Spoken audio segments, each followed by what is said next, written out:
Brasil, pela Rádio Movimento Portugal Online, lá em Lisboa. E hoje nós temos mais uma vez um super convidado. Eu diria que ele é uma das mentes mais brilhantes do Brasil no campo econômico, no campo político. Ele é Marcos Pestana. Ele foi deputado federal por vários mandatos, foi candidato ao governo de Minas, foi secretário de Saúde de Minas Gerais e hoje está como diretor-presidente do IFE, Instituto Fiscal Independente. Meu caro Marcos Pestana, seja muito bem-vindo ao programa Mundo Prazer, Sem Fábio. Fronteiras. Prazer enorme voltar ao Mundo Sem Fronteiras e prazer te rever e poder trocar ideias aí mais uma vez. E Marcos, meu caro, eu recebi o seu artigo hoje que você faz uma análise sobre a questão esquerda ou direita, né? E você, inclusive, traz o Norberto Bobbio, um grande cientista social, político. Como é que você vê hoje em dia essa questão de esquerda ou direita? Virou placas de sinalização de trânsito ou ainda tem algum fundamento na realidade política do Brasil e do mundo?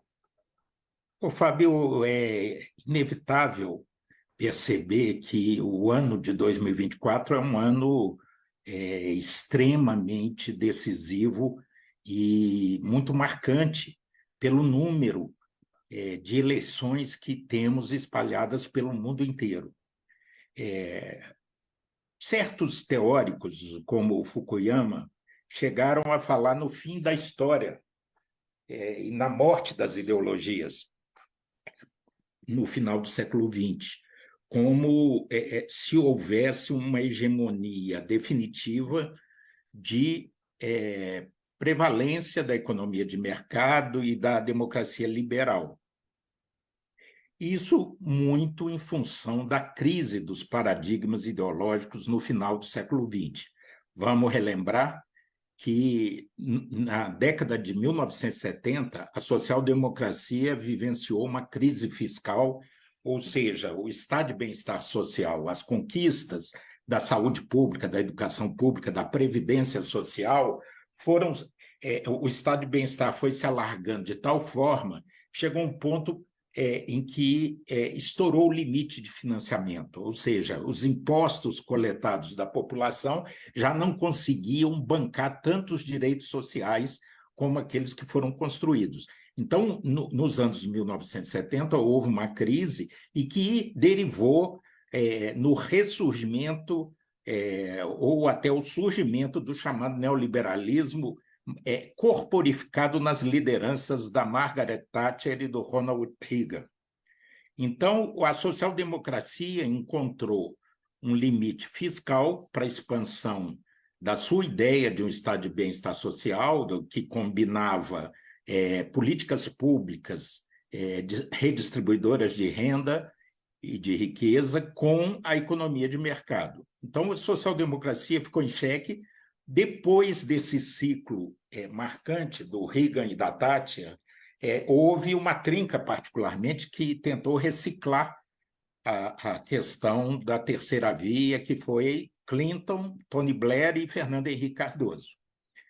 Por outro lado, o comunismo, o socialismo esboroou, quer dizer, na queda do Muro de Berlim, na dissolução da União Soviética, a perspectiva da esquerda revolucionária foi pelo ralo abaixo, e a utopia socialista naufragou.